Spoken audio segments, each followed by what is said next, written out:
All right, guys. Well, last day of the year, or the month, the year. We're almost there. Next month's the last day of the year, and yeah, I had a rough couple months or whatever. Last night went through a lot of comments and a lot of hurtful stuff people are saying, especially when it has to do with my kid, you know. And when I put my life out there on public display, especially the kind of life that I present, I guess my life wouldn't be interesting if I wasn't such a fuck up. But people like a comeback story. They don't want to see people currently fucking up. And I'm not. I do slip here and there. And I'm a drug addict. I'm not proud of that fact. I hope that nobody's ever interpreted the way that I do my videos or produce content or anything that I do in a glorifying manner. When you're addicted to drugs, which I'm not right now, but I'm a drug addict, and it is something that I deal with every single day. One thing that I think all drug addicts do is we use humor to kind of deflect the seriousness of it. It can't just be all, fucking Schindler's List all the time with your addiction. It's not some, you can't be living in this Academy Award-winning drama at all times because, God, we would just fucking kill ourselves. So we make light of things that we're going through. And then I find myself in an interesting position where I try to be honest and then I'm crucified for it. Then I try to present it just as the entertainment that I'm trying to do, and people just have a really hard time kind of discerning the line between fact and fiction and if I'm joking or not or whatever. I try to make that clear. If I'm joking about something, I go, no, I'm just joking. But I think that, a problem that I think a lot of people have just in general is a lot of people are literalist. You take everything that I say, like root beer barrel size dick. It's fucking straight up hammer cock.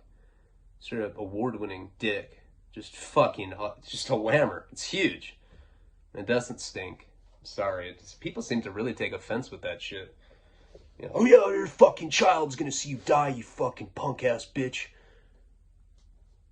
Your dick doesn't stink. I'm like, fuck. They're really mad about the dick stinking. So my dick does not stink. I wish that I was doing better. Not just content-wise, just life-wise. I've reached a point, I guess, spiritually where I'm not as good as I could be. I'm aware of that. And that's, without sounding too cliche about it, I think that that's the first step of trying to better your life and enrich it. It's recognizing what the deficits that you have are and also recognizing what the assets are. I have a lot of good traits and I have a lot of bad traits, just like anybody. I look back at the time that I was 3 years sober, and it wasn't all cupcakes and rainbows or whatever, however you say that. I still had a lot of problems. I was insecure, jealous, controlling. I was emotionally abusive, not just to like people I was in relationships with. I'm talking about friends, parents, fucking meter maids. You fucking cunt! Fuck you! Leaving a ticket on my car, you stupid fucking meter maid. Fuck! Someone's like, dude, we're at a movie theater. Why are you talking to the person you're buying the tickets from like that? I'm like, oh, fucking flashbacks from fucking Victorville, man. Came out kind of weird. I've made a lot of strides over the last few years to get better with that. When I first met Karina, I was emotionally abusive to her. I haven't been for a long time, and I'm proud of that. We have a solid relationship. It's probably because she doesn't speak English, but she seems to like me. I've gotten better, but there's still things that I'm not happy about. The chronic relapse as being part of it. One of the things with me is I'm dealing with dual diagnosis. You look at the videos of me having the breakdown. I'm fucking sober. I'm like slurring. I'm like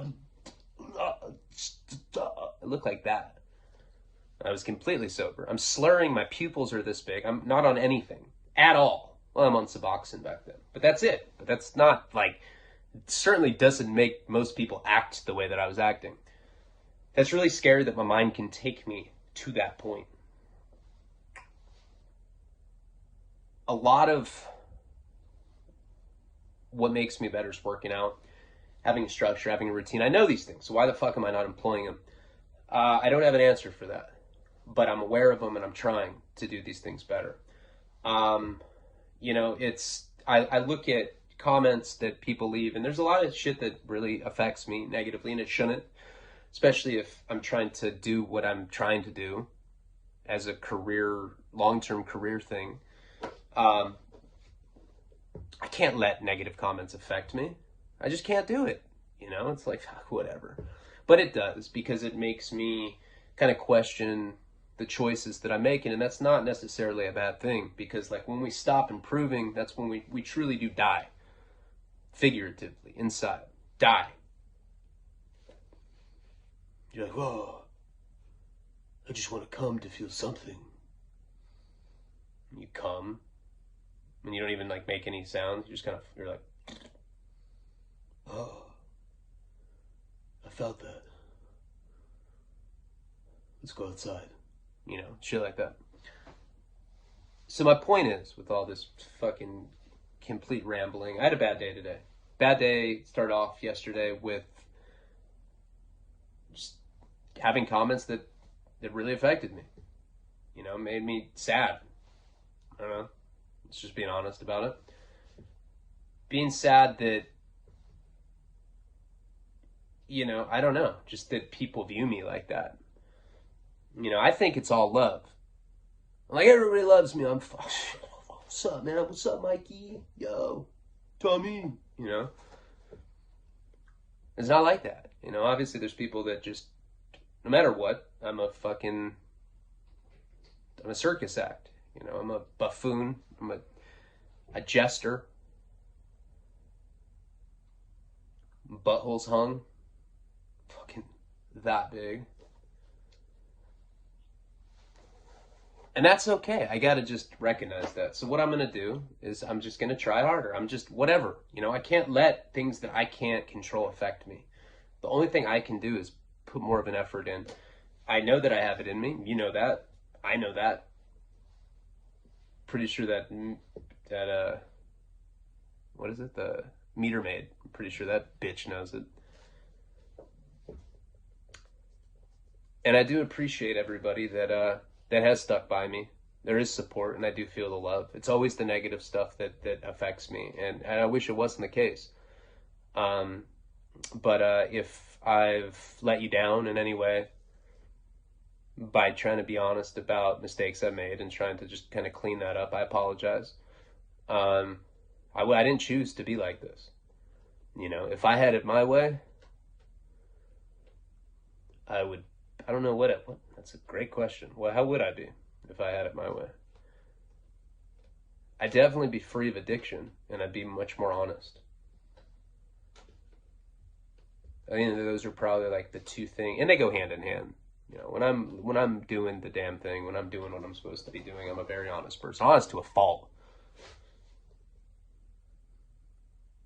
Someone will like introduce me to their girl. They're like, yeah, this is my new chick. I'm like, hey, I beat off your face pictures on Facebook. What's up? Ah. Like my homie like fist bumps me. He's like, good work.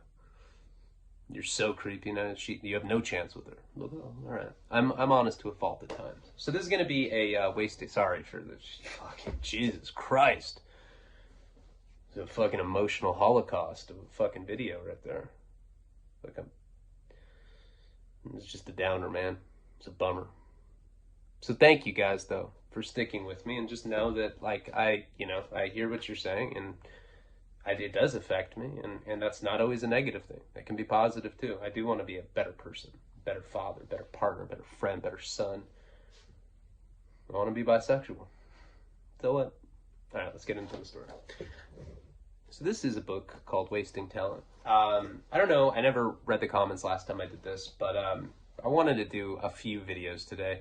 It's the end of the month. I just want, you know, and I always say shit and then don't do it. It's another thing I want to work on. So this one's easy for me. It's like a nice little like warm up for being able to do like longer story videos, and then I'm gonna try to really come through. You know, I got to babysit Nico at 4. I didn't go to my meeting today. It's a long story, but tragic if you knew. Goddamn, what happened today with that.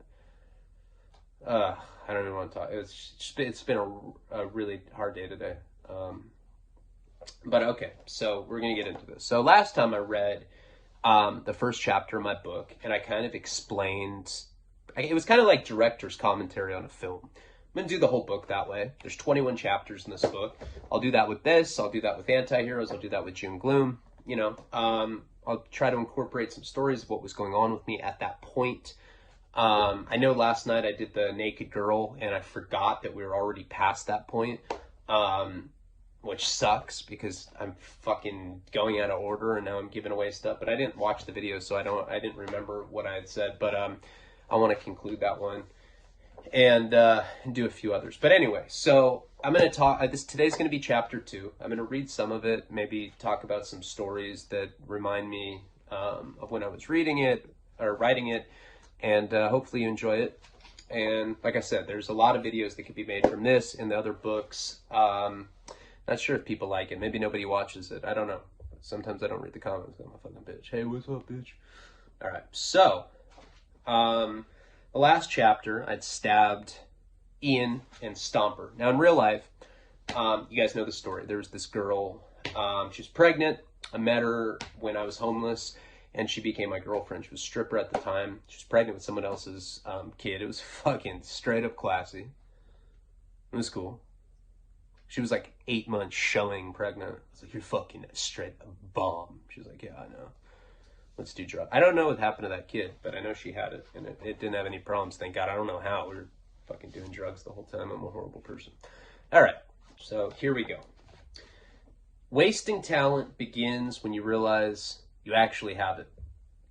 For me, it was the Stratocaster for Xmas '93, the guitar that I begged my parents for. You can see me strumming it in the home video atop a pit of wrapping paper and ribbons. I'm 12 years old. Everyone has one thing. Some people go their entire lives without realizing what it is. First guitar lesson, phenomenon, natural whiz prodigy. I understood the notes, strings, and chords, how to sneak into the soul with melody. I played at family events, at school talent shows. It was assumed early on that music was going to be my key to a prosperous future. Now, why did I write this bullshit? I wasn't a fucking musician. I was never... Okay, so of course, when I was a kid, I had this whole thing where I was obsessed with Kurt Cobain. I was like, that guy's fucking bomb. Heroin, suicide, straight up. That fucking cool to me at the time, which is like super odd. But I wanted to be a musician, and I think that's maybe, I don't know. There was something about like him wearing a poncho, like all like covered in acne, where I was like, that guy's cool. Nothing cool about that. I like the music, but that whole tortured artist archetype is kind of, I don't know, it's kind of grimy. I was always attracted to that.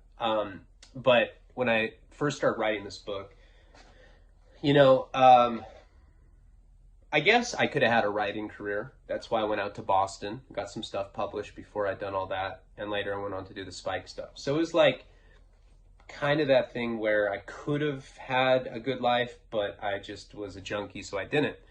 And I didn't want to make it too direct. I wanted it to be more kind of like metaphorical, so I decided to make him a rock star. And then the whole shit that comes after with him, the poems that he writes, the lyrics, it's all a joke. I wrote the poems horrible on purpose because I was just kind of, I don't know, supposed to be satire or whatever. But I thought that it would make a good metaphor to be a rock star because in my mind, and in a lot of drug addicts' minds, we kind of rock starize ourselves.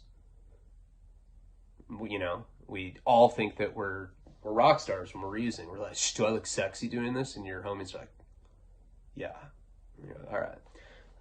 When I was a kid, I remember I had this dream. I was going to be a guitarist. I was going to sing. And like the inner lining of rollerblades, I wanted to wear those boots on stage, but with nothing. Just cock out, rollerblade boots on. And this is something that I wanted to do up until about 3 or 4 years ago. I'm a weird ass fucking dude. I grew up on the coast under the California sun. Typical West Coast upbringing, the skateboarding, surfing, and beaches. Middle-class family with uncommitted Catholic ideals. The mother, father, and little sister. I don't have a little sister. I was raised Catholic, but my dad's kind of more agnostic, so he'd always be like, hey man, this is bullshit. Yeah, see those fools? Chomos. I was like, whoa. Yeah, fuck this. And so I started kind of rebelling against that pretty early on. I got first communion and everything. I never had a sister. I don't know why I said that on here. I'm a pathological liar. Piece of shit. No, I mean, it's a fucking novel, you know. And also, I think that I put little details that were obvious mistruths like that so that people could know that it wasn't like on a literal sense. Early 90s socialization, attention deficit disorder, Ritalin, dial-up, modem triptych, key hourglass, AOL, 7 minutes pornography, instant message, IM, generational brevity. Now let me tell you something about this. This is something I've never told anybody, and this can totally be misconstrued, but I don't give a fuck. We're going to talk about it. I was born in 1985. Okay, so the internet kind of started becoming popular in the early 90s, like 91, 92, 93. AOL was the big thing. Now, back then, I was already into beating off. Big time. First time I beat off was to Friday the 13th, part 4, the next chapter. There's these brunette twins that go skinny dipping. They peel their pants off. There was this, like, just this moon scene. This chick was, like, it just, like, showed her ass. And I would, like, put it on tracking, adjust it, and I'd beat off to it. A lot. It freaked me out. When you're a kid, if you're a woman, you don't know this. When you're young like that and you go to finish, it just clear, like, drop. Fucking weird. You think, first time that it happened, I thought that I did something wrong. I was like, holy fuck, I wanted to, like, call 911. Like, I felt like I did something, like, my body had such a strong reaction to it. And then I was just completely obsessed with it. AOL kind of, like, became this huge thing, this huge phenomenon. Everybody had AOL. Those of you that were young in the early 90s can relate to this. And porn was not like it is now. Now, if you want to beat off, you go to Pornhub, you can type in what you want, you can get anything. You could literally type in, I want to watch a girl fart in a guy's face while she's shitting. And it'll come up. And you're like, fuck yeah, love this shit. You know, there's exact genre stuff like that. Back then, it wasn't like that. Porn was hard. I mean, to download a fucking 3-minute porn clip took like an hour. Little blue bar would go through. And I used to go in these private chat rooms and trade naked pictures and porn, not of myself. Of like, you'd have like this porn collection on your computer and you trade it with other people. And you go in these private chat rooms on AOL and you do it. Well, people started sending us pictures of like 13-year-old girls. Now remember, I'm like 7 or 8, 9, 10, whatever the fuck it was at the time. I'm like super young myself. To me, it was normal. I had no idea that I was looking at illegal shit back then. You know, I was a child. I wasn't even 10 yet. I was like probably 8 or 9 at the time. And I just remember it was really weird. So growing up, think about how odd that is. And from a sociological standpoint, or psychological standpoint, and sociological, what does that do to an entire generation that grew up like looking at that kind of porn? It's illegal. I mean, it's fucking super odd. I'd be like, oh yeah, this is normal. I'd be like, I'm going to make this my wallpaper. Fuck it. And, you know, I never got in trouble for it, but looking back on it, my parents could have gotten in trouble for that. It's fucking disgusting. I can't believe that I supported that in any way. Unknowingly, I was too young to even know what the fuck was going on, but still, it was really, really odd. And it always kind of struck me as kind of an unspoken part of the 90s. You're basically looking at child pornography, but you're a child, so it doesn't seem like it's anything, but it's just getting traded as if it's normal. And it's really frightening to think that that subculture is probably bigger now than it ever has been because of all the technological advances we've had. It's really sad. And anybody that produces that, anybody that even looks at that should get their fucking dicks cut off. In elementary, with that, we'll go into the next part. In elementary school, I was bored. I liked art, literature, and poetry, but it had to be on my terms. Then in junior high, it was punk rock. I identified with the raw expression of nihilism. This meant rocking mohawks and wearing raggedy clothes. I fronted my first band and called it Sally Slang. My raspy voice complemented the guitar perfectly. Sally Slang was this girl that I lost my cakes to. You know what I mean? And she's a lot older than me. She was 18. God, child porn, fucking statutory rape. I was like 14. I had braces. Some 18-year-olds fucking me. Kind of life. I turned out fine. Sally Slang was a nickname that I had for her. So that's a little inside Easter egg. The chick that raped me when I was 14. I'm curious, impulsive, and hedonistic by nature. Ayn Rand, isn't that weird how you pronounce that? Ayn Rand said, if it's worth doing, it's worth overdoing. If it was masturbation, I was locking myself inside the bathroom 6 times a day. True. If my friends were French kissing girls, I was sticking my fingers inside of them. True. I'd be smoking stolen cigarettes down to their butts and losing my virginity with a mouthful of braces. We just covered that. Drugs were always a fascination for me. Musicians I looked up to were drug users. Some died to them. This made dope infinitely more arcane to me. I thought the whole self-sabotage thing was poetic. When you're 14, you were too unequipped with life experiences to be able to identify the false romanticism of these tortured artists. So it's marijuana in between 5th and 6th periods. Raiding medicine cabinets with the label with the label requisites don't mix with alcohol may make you dizzy, and that's what we would do. You know, if we'd go to somebody's house. So now we're talking about me being like in junior high school. I'm just starting to be a drug addict. We go to people's houses and we'd look at a pill canister and be like, it may make you dizzy if you don't mix with alcohol. And we're like, oh, this means it gets you loaded. Cool. We'll take like 10 of them. Remember, there was this time where my mom took these little green pills. I have no idea what the fuck they were, but they were these little teeny green pills. And my friends would come over and we just thought it would be funny to just take like 10 of them. We had no idea what the fuck this drug was. Still to this day. I think it was a benzo or something. I don't know though. But I remember taking it and I took 10 of I wish I knew the name of it, but I took 10 of these little green pills. They were little teeny green pills. And I started hallucinating. I saw bugs crawling all over my parents' living room. It was really wild. I was probably on the verge of death at that point. But that's how we knew that a drug was worth taking. If there was a warning label on it, we're like, oh, if they tell you not to, it must be something you should do. All right. So, and then Jack Daniel's Watermelon Spike. That was kind of like the first alcohol that my friends and I were fucking with when I was like in high school. We'd go get, we're fucking queers. We'd go get the little Watermelon Spikes drinks at the liquor store. I don't even remember how we used to get it at that point. I think we just would go in and steal it. And, I'd get super drunk. Completely wasted at 8th grade graduation. That's not true. I wasn't drunk at all at 8th grade graduation. Coracetin, cough and cold, eating 48. We've covered that in some of the juvenile delinquency. That's the stuff with the DXM. And, if you take a bunch of these cough and cold pills, you get loaded. Makes your eyes really large. And that was really like my introduction into drugs, was abusing over-the-counter medications, which is like, I don't know, seems like a reasonable place to start. Eating mushrooms and hiking at Red Rock, drinking entire bottles of Robitussin, I did all that. Liquid acid at the Butthole Surfer Show. So one of the first times I did acid, not the first time. Remember when I had to go eat dinner with my parents and I thought that I didn't wipe my ass and I could smell it? One of the second times I went to a Butthole Surfer Show and I was frying. Some guy got killed in the mosh pit. It was the craziest shit ever. So, the way the Santa Barbara County Bowl works is when you go see a show, they have a pit right in the front.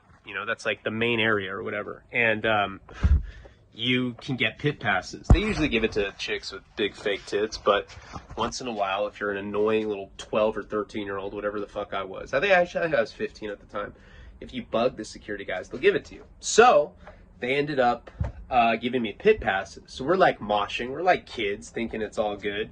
And some guy was drunk and he ended up falling into the mosh pit. I think he was he may have been crowd surfing. I don't know how it happened, but whatever had happened is he fell to the bottom of the pit, and then everybody started like, you know, moshing and doing shit on top of him, and they trampled his face, and he died. They had to stop the show. And I remember just being on acid, watching this dead guy with like his face imploded. You could like, it looked like some crazy shit out of a horror movie. It was wild. On acid, that's some really crazy shit to see. Another time, I found a dead body in a creek. We were just walking, me and my friends. I was probably like 14. Not the Stand By Me plot. They actually were looking for the dead body. But we were like walking in this nice part of Santa Barbara called Montecito. And we looked down and we just saw this body floating. We went and got my friend's dad, and I don't know what had happened. I think the body had washed out. Somebody had drowned or something. I don't remember. It was a really long time ago. I was probably 13 when that happened. So I saw a lot of dead bodies and stuff from a young age. Again, that turned out fine. The obligatory MDMA, DXM, GHB, and 2CI. I never did GHB or 2CI in when I was in high school. That was all stuff that I did out of there. But I wrote it like this. That's like the typography. It all kind of like, you know, I was like, the way that the words looked on the page was always important to me on the book, because I looked at kind of the way that people were communicating from our generation, you know, kind of with text messages. And back then it was MySpace before I'd gone to prison. And I just thought that writing it in stanzas would make it more with the times or whatever. I don't know. I was a fucking creep when I was writing this shit. The clinical alkophilia began at 15. Alkophilia, narcosis were words that, like, I had this big dictionary in prison, and I would just like look up random words, and I remember finding alkophilia, and I was like, fuck, that's a badass word, you know. And narcosis, of course, you know, just these like really kind of, I don't know, obscure words that I discovered in the dictionary. That's why I said stuff like that. I was buying Taka vodka at the corner store before first period. Muhammad was sympathetic to my highly underage early morning drinking that is very xenophobic. My friend and I would mix the booze with a half gallon of Minute Maid. Absolutely true. My friend Jesse and I drank Minute Maid and vodka every single day before high school. And once again, it turned out good. He hit me up the other day. I should call him back. Then we would nurse our screwdrivers through third and stumble down the blurry halls at the 12:30 bell. This was financed daily with our compounded lunch money. We also smoked lots of Camel Turkish Golds and weed. So pretty much all of that is actually how high school was for me. So I start going to high school less and less. At some point, my only purpose is to recruit fellow truants to smoke bowls. I'm not playing music, but decide to drop out of high school to pursue music. So I guess that line, you know, I never, like I said, I wasn't a musician or whatever, but I did drop out of high school at a certain point, you know, before I'd gotten sent away. I don't even think I had a reason, though. It's just like, I don't want to go because I just want to do drugs and fuck bitches. And my parents were like, okay. And so I just stopped going. No, they were definitely not cool with the shit that I was doing at that point. Okay, so I'm not sure at this point if I was still officially enrolled in the high school or not. My family had stopped receiving truancy notices in the mail, which was an indicator either that the district had given up on me or that I had been unknowingly transferred. I should have said which was indicative of. That's the proper way to say that, but I was a bitch back then. My parents get mad because I start playing a lot of video games instead. I drink King Cobra malt liquor, smoke pot, and read Burroughs. If anyone says they understood Naked Lunch, they're lying, because I tried to read that shit in high school. So what the fuck is this? That, if you haven't read that book, don't read that. It's like being on a homosexual acid trip.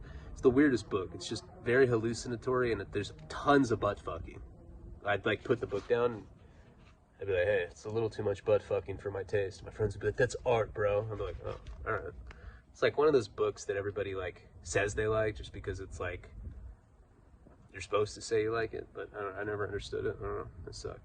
But I was going to be a rock star. Started writing these stoned haikus. Flirting with the sink, got her wet beyond repair, don't turn it on. I wrote that on acid up at this park called Franceschi Park, and I carved that poem into it. So if you go there to this day, Franceschi Park in Santa Barbara, you'll see that haiku that I wrote. Flirting with the sink, got her wet beyond repair, don't turn it on. I'm still playing my guitar once in a while, still going to keg parties on the weekends. Someone gives me that line of cocaine. I heart coke. I'm still playing my guitar once in a while. Oh wait, I'm lying and stealing and I'm getting really skinny, all of which was actually how things were.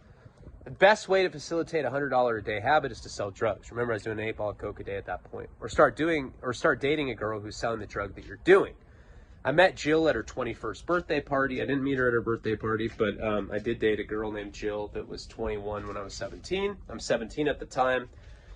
My friend Max asked me that same Max where I'm like, see Max, I'm not on drugs. When I had that, when I was like doing the drug testing, he was financing my doc in the beginning.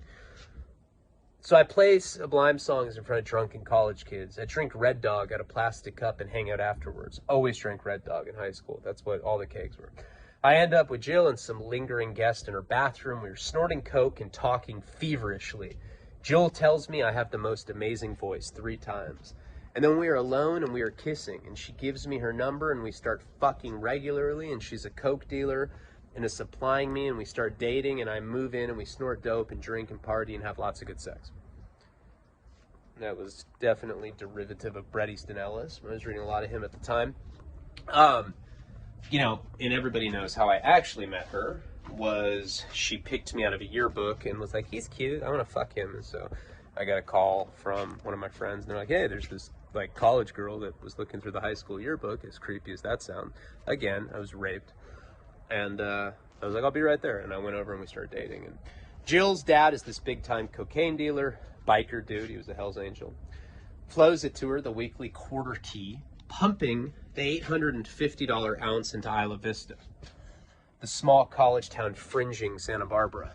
Her beach condo standing voyeur to sleepless sunsets and sunrises, and we curl up naked, sleeping off the fast life. I'm reading her poetry, telling her how beautiful she is, playing corny shit for her on the acoustic, stinking her bedroom with sex, her tanning on the beach, watching me surf the gurgling Pacific. In retrospect, I thought I loved Jill.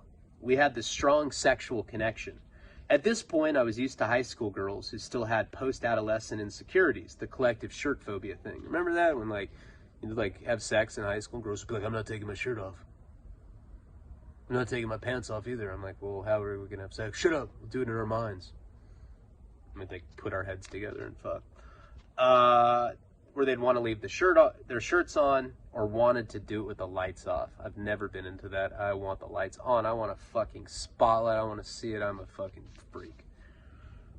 Who doesn't? Oh, let's do it with the lights off. Why, so you can think about somebody else? Yeah. Piece of shit. She asked for what she wanted with confidence. Anything I wanted to do was, yeah, whatever. She was on that curious college trip, and I took full advantage. Drugs became an issue a year into our relationship. Not true at all in real life. Drugs became an issue the first fucking week of our relationship because I was a crackhead. Jill had a cocaine problem too. Mine was just a few grams a day worse. True. It's the nosebleeds, hangovers, nasally voice. The 2:37 a.m. flaccid dick and disappointed girlfriend. That's an inside joke. One time I couldn't get my dick up at 2:37 in the morning at a party. And the girl that said girl, would call me, I was part of the 237 club, because I couldn't get my dick up. So what? I was a dope fiend and a very rude drunk. I was still trying to figure out naked lunch. I would streak the shower tiles with nose blood and leave dime-sized stains on Jill's pillow. That happened to me quite a bit in high school. My dad talks about in the interview, in the doc, like literally like cartilage was coming out of my nose because I was snorting so much of that shit. And I think that your nose, I think the mucous membranes in your nose when you're that age are probably not as strong as they are when you're older. I have no idea if that's true. I'm just saying because I don't get nosebleeds now that I'm older when I snort things. I haven't for a long time. I did deviate my septum twice, but back then that was happening frequently. Dime-sized stains, all that. Then one day I'm bent over a line in the kitchen and my nose's suction mechanism just putters out. My nostrils have become completely impotent. The clinical narcosis, there's that word, began with baking soda. A neighbor showed me how to freebase cocaine. Now, first time I freebased cocaine was at a party. 17, 16 maybe. 16. And I remember it was a big deal. There's like some older guys who were like, yeah, he wants to smoke rocks. Come on. And they brought me like into this garage. I felt like I was in some velvet VIP section. I was like, oh, this is where the rock smoking happens? They're like, yeah. He's been doing it for years. And there's like some paisa. Like didn't speak English. He just waved. And I was like, oh, guy looks fucking dope. I'm gonna be just like that fool. So we started doing it.